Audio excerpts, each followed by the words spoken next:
Good morning, good afternoon, or good evening, no matter what time zone you're in. Welcome back to Sip and Talk. I'm Sunny. I'm Joe. I am so ready to get into this today, but before we jump into the really heavy geopolitical chess game, I just have to ask you something. Yeah, go for it.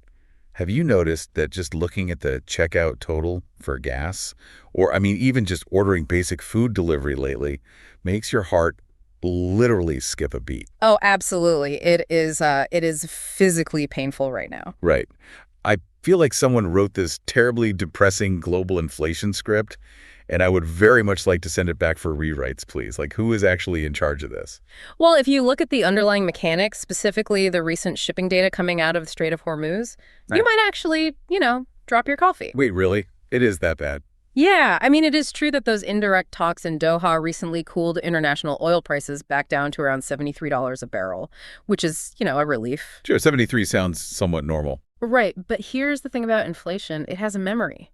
So those previous supply chain shocks, the ones that sent crude soaring past $100 a barrel, that heat is still actively burning through the real economy. Ah, I see. So it doesn't just evaporate because the barrel price dropped yesterday. It is already baked into the transportation costs of literally everything sitting on a grocery store shelf today. Exactly. And that perfectly illustrates our core thesis for today's conversation. Geopolitics isn't just some abstract, highbrow textbook term anymore. No, it is reaching directly into our wallets and stealing our daily latte money. It really is. The world is just no longer flat. In fact, there's this recent UNCTAD report that stated flat out that geopolitical risks now severely overshadow traditional trade tariffs when it comes to market instability. Which completely redefines how we look at international relations.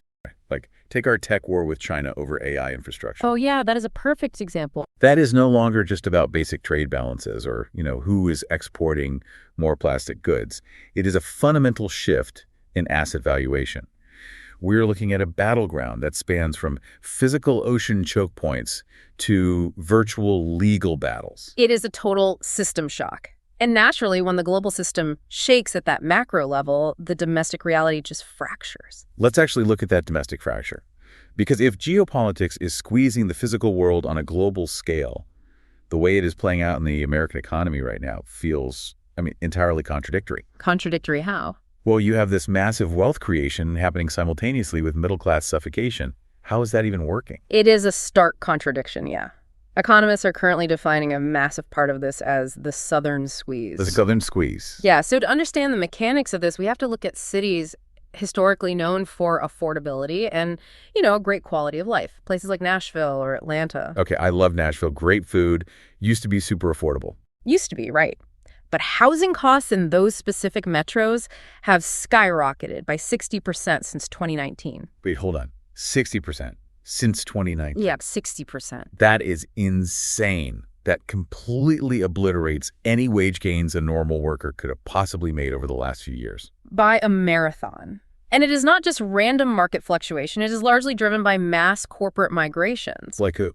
Well, you have massive corporate players. We are talking companies the size of Oracle and Starbucks relocating headquarters and moving thousands of highly paid employees into these previously affordable areas. Oh, right, because they're chasing tax incentives and deregulation. Exactly.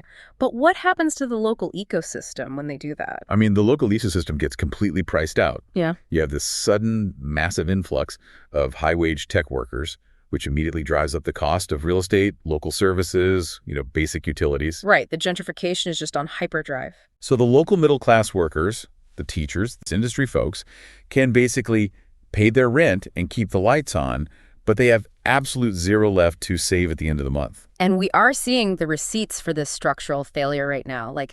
Credit card delinquencies are currently hitting 15-year highs. Wow, 15 years. Yeah, and people aren't using credit cards to buy luxury goods anymore. They're using them to bridge the gap between their wages and the new cost of living. But here is the wild part. While that is happening on Main Street, I am looking at the markets, and Wall Street just wrapped up its best quarter since 2020. Oh, the markets are absolutely flying. The semiconductor index, the SOX, is just soaring. You have got chip tool makers like KLA up 9%, ASML up 7%, all riding this completely insatiable demand for AI hardware. It is the textbook definition of a K-shaped economy, but on steroids. Wait, so we have a completely split reality. The highest earners are riding an AI stock boom and actually experiencing deflation in luxury goods, while the middle class is drowning in credit card debt just to keep up. That is exactly what is happening. The AI boom is incredibly lucrative, but it requires massive capital to play. If you don't have the disposable income to invest in the SOX, or individual tech equities, that massive wealth generation completely bypasses you. Wow. So this feeling of instability isn't just economic. It feels like the very rules of the game are shifting under our feet. Well, the rules are definitely shifting, and not just on Wall Street, but structurally in the courts. Right, the Supreme Court rulings. Yeah, the end-of-term rulings we just saw from the U.S. Supreme Court are nothing short of a seismic shakeup of the American legal landscape. Let's get into those, because they are massive. They really altered the balance of power. First off, they overturned the 91-year-old Humphrey's executor precedent. Okay, for those of us who didn't spend 3 years in law school, what did that actually mean in plain English? So Humphrey's executor basically said the president couldn't just fire the heads of independent federal agencies like the FTC without a specific cause, like actual malfeasance. The idea being that you want regulatory bodies to remain independent from the shifting political winds. Precisely. But by overturning this, the court massively expanded executive power. It essentially means the president can fire independent agency commissioners at will. Oh, wow. So those powerful regulatory bodies are now under much more direct political control. Very direct. And it wasn't just administrative power. They fundamentally changed campaign finance rules, too. Right. They threw out the long-standing limits on coordination between political parties and individual candidates, didn't they? They did. Historically, there were strict caps to prevent a single donor from effectively buying a campaign by funneling unlimited money through a party apparatus. So throwing that out essentially opens the floodgates for billionaire donors to just exert unprecedented coordinated influence. It completely changes the financial mechanics of running for office. And then, to top off the term, they upheld the 14th Amendment birthright citizenship. Oh, right. They struck down Trump's executive order efforts to end it. Exactly, which immediately prompted Trump to pivot and demand that Congress pass legislation to end birthright citizenship instead. You know, it really feels like the referees are rewriting the rule book in the middle of the game. The rules are shifting to favor massive wealth and executive power, leaving the average citizen totally exposed. That is a highly accurate way to look at it. The structural protection for the average person is definitely thinning out here. But here is where it gets even more surreal. If the legal landscape is shifting in the U.S., the international virtual battlefield is even more extreme. Oh, you were talking about the internet pressure tests. Yes. Have you seen what Taiwanese netizens are doing right now? It is this hilarious yet incredibly dark trend on social media. I have seen some of it, yeah. It is pretty wild. They're running what they call a massive online pressure test. Basically, they're lining up online to deliberately hurl extreme insults at the Chinese Communist Party. Just completely testing the waters. Exactly, to see where the boundaries of Beijing's new laws actually are.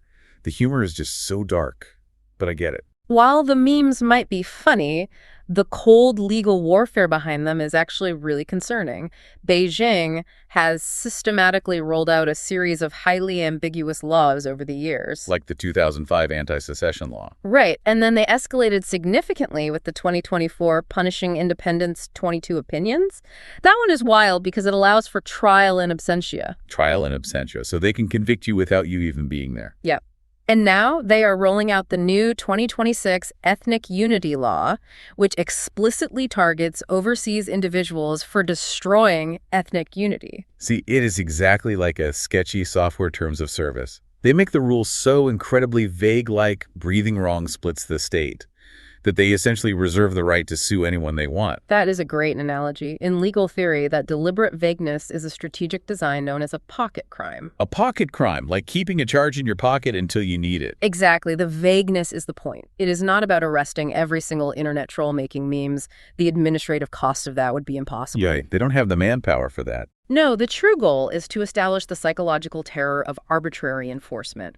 It creates a massive chilling effect across the global tech and business sectors. Because nobody knows what destroying ethnic unity actually means in practice. Exactly. So people just start self-censoring to be safe. Which makes total sense. Regular netizens rely on anonymity for their pressure tests. But what happens when the biggest tech titan on Earth kicks the hornet's nest? This is where the story gets really crazy. I am, of course, talking about Elon Musk. His actions on X over the last 48 hours have been completely explosive. Oh, absolutely. The ultimate pressure test. He retweeted a GOP post that stated 100 million dead, that is Marxism's verdict, and he literally replied, exactly. And he didn't stop there. No. He then shared a chart showing 20th century communist death tolls, including 65 million in China, and wrote that communism is the deadliest philosophy. It is a stunning escalation. Considering China is Tesla's second largest market, and the Shanghai Gigafactory is his production lifeline, how does he get away with shattering Beijing's most sensitive political red lines? Does he just have a get-out-of-jail-free card? Well, there is no written immunity, obviously. What Musk possesses is asymmetric leverage. Beijing cannot really touch him for three cold, hard reasons. Okay, break those down for me. First, there is the economic terror balance. China's EV ecosystem heavily relies on Tesla. Punishing Musk would signal to the world that China is entirely closed to foreign investment, basically collapsing their EV supply chain. Wow. Okay, so the economic cost is too high. What is the second reason? The political shield. Musk currently holds peak political influence in Washington. Attacking him is essentially a duress declaration of war on the White House inner circle. It would escalate into a massive diplomatic crisis instantly. And the third? Physical deterrence.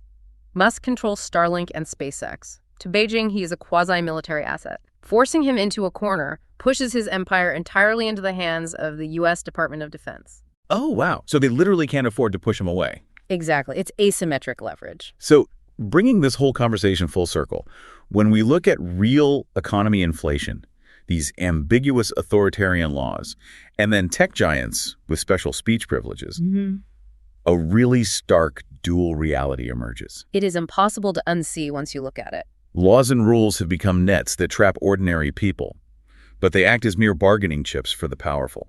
This has to be the ultimate indicator of global decoupling and just a total lack of mutual trust. It really is. And, just to be clear for our listeners, we are not criticizing any specific country, group, or people today. We are just impartially reporting factual events to encourage independent critical thinking. Absolutely. And also, any discussion of stocks today, like the SOS index, is purely for informational purposes, not financial advice. For sure. But analyzing all of this leaves me with one final, deeply provocative thought. Let's hear it. If the flat world was built on rules that applied equally to everyone, what happens to the global economy when the only people who have true freedom are the ones wealthy enough to hold their own geopolitical leverage? That is the defining question right now, isn't it? It really is. Definitely something for you guys to chew on while you grab your coffee for the rest of the month. Make sure to subscribe to the Sip and Talk podcast so you never miss a conversation. And before we go, we want to give a massive, warm shout out to our good friend Mickey's YouTube channel, Mickey to Life. Yes. You guys have to check it out. He is posting some incredibly fun new travel vlogs that you absolutely do not want to miss. They are so good. They really are. Grab a coffee and go watch them. Well, until our next conversation, keep thinking critically, and we will see you next time.